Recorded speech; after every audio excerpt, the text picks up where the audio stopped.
তো সিনেমার শুরুতেই আমরা দেখতে পাই এলিয়েনরা পৃথিবীতে এসেছে, তাও আবার ভারতে এলিয়েনরা আসার প্রধান কারণ হলো কিছুদিন আগে ভারত অস্ট্রেলিয়ার কাছে হেরে গিয়েছিল।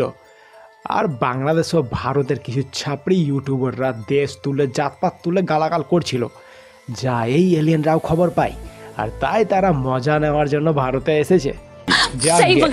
তো আমাদের এলিয়েন হলো ল্যাংটা, মানে ওদের গ্রহে ওরা ল্যাংটা হয়ে ঘুরে বেড়ায়। তো এলিয়েন রয়েছে অনেক আনন্দে, কারণ সে মানুষ নামক এলিয়েন দেখতে পেয়েছে। সে দৌড়ে যায় মানুষের কাছে, বাট মানুষ তো হলো চুতিয়া। লোকটি এলিয়েনের গলার লকেট নিয়ে পালিয়ে যায় আর নিজের রেডিওটি এলিয়েনকে ধরিয়ে দেয়। এবার ওটা লকেট না, ওটা স্পেসশিপের রিমোট, যার মাধ্যমে সে বন্ধুদেরকে সিগন্যাল পাঠাতে পারবে। রেডিওটা নিয়ে কি ও নুনু ঢাকবে? ওকে, লকেটও গেল আর তার স্পেসশিপও চলে গেল। এখন এলিয়েন বেচারা কি করবে? দূর অন্য এক দেশে জগ্গু নামে একটি ভারতীয় মেয়ে যাচ্ছে অমিতাভ বচ্চনের শো দেখতে, বাট গিয়ে দেখে সব টিকিট সোল্ড আউট। যেখানে জগ্গুর দেখা হয় সরফরাজের সাথে, সেও গেছে শো দেখতে, বাট আনফর্চুনেটলি শো এর টিকিট খতম আর টিকিট ব্ল্যাকে নেওয়ার মতো টাকা দুজনের কাছে নেই। তাই তারা কি করবে আর কি, তারা করে বন্ধুত্ব, আর হয় প্রেম, আর হয় সেক্স। এবারে জগ্গু বাড়িতে জানাবে সরফরাজের ব্যাপারে আর বিয়ের ব্যাপারে বলবে। যখন বাপ মা জানতে পারে মেয়ের পাত্র একজন মুসলমান, তাদের মাথা খারাপ হয়ে যায়। বোম তো তখন ফাটে যখন তারা জানতে পারে সে শুধু মুসলমান নয়, সে একজন পাকিস্তানি মুসলমান। খতম। তো আর কি, ফোন দেওয়া হয় বাঁচাও সাধু বাবাকে, যে অনেক বড় বাঁচাও সাধু বাবা। সাধু বাবা বলে সরফরাজ জগ্গুকে দিবে ধোকা। জগ্গু সাধুকে বলে আর ফোন কাট। তো জগ্গু এবারে সরফরাজকে করবে বিয়ে, বাট চার্চে জগ্গু বসে থেকে যায়, কিন্তু সরফরাজ আসলো না, মানে সরফরাজ ধোকা দিল। ধোকা খেয়ে জগ্গু চলে আসে ভারতে। এখানে সে একটা খবরের চ্যানেলে কাজ করে। ট্রেনের মধ্যে জগ্গু দেখে একটি লোক ভগবানের হারিয়ে যাওয়ার পোস্টার সবাইকে দিচ্ছে। জগ্গুর মনের ঘন্টা বাজে ও সে লোকটির পিছু করে, কারণ তাকে জানতে হবে তো কেন সে এমনটা করছে। পিছু করে দেখা যায় লোকটি মন্দিরে গিয়ে দানপাত্র থেকে টাকা চুরি করছে। কেউ মারতে গেলে শরীরে ভগবানের স্টিকার চিপকায় নিচ্ছে, মানে ধর্ম কবজ আর কি। আর দেওয়ালে মুছছে যাতে তাকে পুলিশ ধরে। ফ্রিতে থাকা ফ্রিতে খাওয়া পুলিশ স্টেশনে দুটোই হয়ে যাবে। তো জগ্গু যায় এলিয়েনের কাছে, ও জানতে চায় কেন সে এমন করছে। এলিয়েন বলে তার নাম হলো পিকে। জগ্গু জানতে চায় কেন তার নাম পিকে।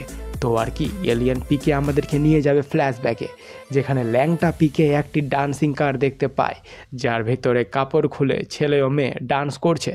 পিকে খোলা কাপড় নিয়ে পরে নেয় আর সে ধীরে ধীরে জানতে পারে পৃথিবীতে বাঁচতে হলে কি করতে হবে, অন্যের পাছায় আঙুল করতে হবে। তো আঙুল করার ফলে লোকে তাকে মারতে পেটায়, বাট আর ভাগতে গিয়ে আমাদের সঞ্জয় দত্ত পিকেকে গাড়ি দিয়ে উড়িয়ে দেয়। তো তাকে হসপিটালে নিয়ে যায় মুন্না ভাই। ডাক্তার বলে মালটার স্মৃতিশক্তি সব গেছে। তো মুন্না ভাই তাকে সাথে রাখে ও নোটিস করে মালটা মেয়েদের হাত ধরছে, ফলে অনেক প্রবলেম হচ্ছে।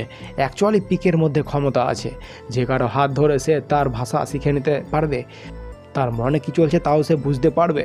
কিন্তু মুন্না ভাই তো জানে না, তাই মুন্না ভাই ভাবে পিকে হয়তো করতে চাইছে। তাই তাকে নিয়ে যাওয়া হয় সোনাগাছিতে, যেখানে পিকেকে একটি বৌদির সাথে ঘরে বন্ধ করে দেওয়া হয়। পিকে এখানে বৌদির ধরে ফেলে, মানে হাত, আর বৌদির কাছ থেকে নলেজ নেয় ও ভাষা শিখে নেয়। আর কোন ভাষা শিখে? ভোজপুরি ভাষা। बंगाल में पियावा चलाबो है गाड़िया मोहे से ले ले आबै नेट। তো পিকে মুন্না ভাইকে বলে সমস্ত কথা, মানে রিমোট হারানোর কথা। তো মুন্না ভাই পিকেকে দিল্লি যেতে বলে, যেখানে সমস্ত দামি জিনিস চুরি করা বিক্রি হয়। তো পিকে যায় দিল্লিতে, যেখানে বেচারা থানায় যায়, কিন্তু পুলিশ তাকে তাড়িয়ে দেয়। কেউ একজন বলে ভগবানের কাছে যা, সে সব ঠিক করে দিবে। সে মন্দিরে যায়, বাট কোনো কাজ আর হয় না। সে অনেক প্রার্থনা করে, বাট সে হিংস্র দুনিয়ায় কেউ তার সাহায্য করে না। একদিন সে ভগবান শিবকে দেখতে পায়, মানে লোকটা একটা অনুষ্ঠানের জন্য শিব ঠাকুর সেজেছিল। পিকে তাকে বাথরুমে বন্ধ করে রিমোট দিতে বলে। লোকটি পালিয়ে যায়, পিকেও তাকে তাড়া করে আর সে পৌঁছে যায় বাঁচাও সাধু বাবার অনুষ্ঠান, যেখানে পিকে দেখে লকেট তো সাধু বাবার কাছে রয়েছে, যেটা হলো ভগবানের ডমরু। এ কথা সবাইকে সে বলছে। এখানে পিকে রিমোট নিতে যায়, বাট পুলিশ তাকে ধরে নিয়ে যায় ও সবাই তাকে মাতাল পিকে করে বলে। আর ফ্ল্যাশব্যাক এখানে খতম।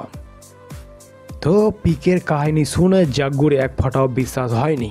বাট যখন পিকে জাগ্গুর হাত ধরে জাগ্গুর মনের কথা বলে দেয়, তখন জাগ্গুর বিশ্বাস হয়ে যায় যে মালটা সত্যি এলিয়েন, আর যতগুলো কথা সে বলল সবই সত্যি। তো সাধু বাবার কাছে থেকে রিমোট নিতে হবে আর পিকেকে বাড়ি পাঠাতে হবে, আর সাধু বাবা যে একজন ঠকবাজ ধর্মের নামে টাকা আদায় করছে তা দুনিয়ার সামনে তুলে ধরতে হবে। জাগ্গুর সঙ্গে সরফরাজের ব্রেকআপের পিছনে সাধু বাবারই তো হাত ছিল। তো আর কি জাগ্গু নিজের বসকে সব বলে, আর বসও চায় সাধু বাবাকে উলঙ্গ করতে। তো আর কি পিকের হাত ধরে তারা লেগে পড়ে উঠে, আর এই কাজটি কয়েকটি স্টেপ নিয়ে করতে হবে। তো পিকেকে বাঁচাও সাধু বাবার কাছে গিয়ে লজিক্যাল প্রশ্ন করা হয়, যার উত্তর সাধু বাবা বলতে পারে না। মিডিয়াও লেগে পড়ে উঠে, দেশের সমস্ত জাতির লোক এই ভণ্ড ধর্ম নেতাদেরকে প্রশ্ন করতে শুরু করে দেয়। মানে পুরো দেশে একটা আন্দোলন শুরু হয়ে যায়।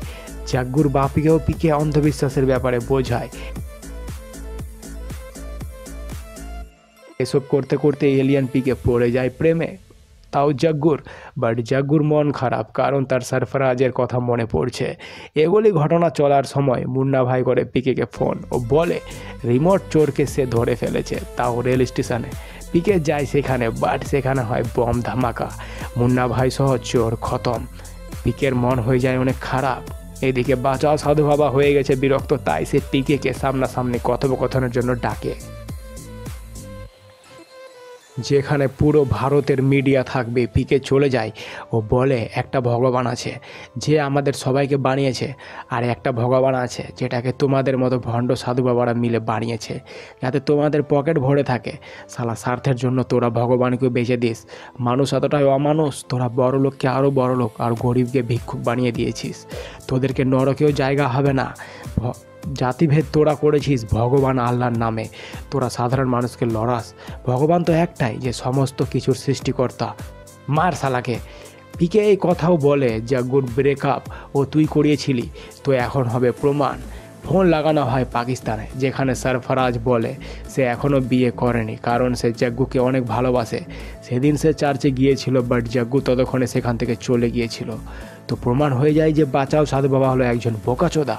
রিমোট পেয়ে যায় পিকে, আর ভাঙা মন নিয়ে পিকে চলে যায় নিজের গৃহে। পিকে আবারও ফিরে আসে এনিমেল নিয়ে, তারা भोजपुरी बोले देखा हो भैया वीडियो देखी के मत जाई। चैनल को सब्सक्राइब और वीडियो को लाइक शेयर करते हुई जाई, ताकि नेक्स्ट वाला वीडियो का नोटिफिकेशन तुमको जल्दी मिल जाए। Okay bye.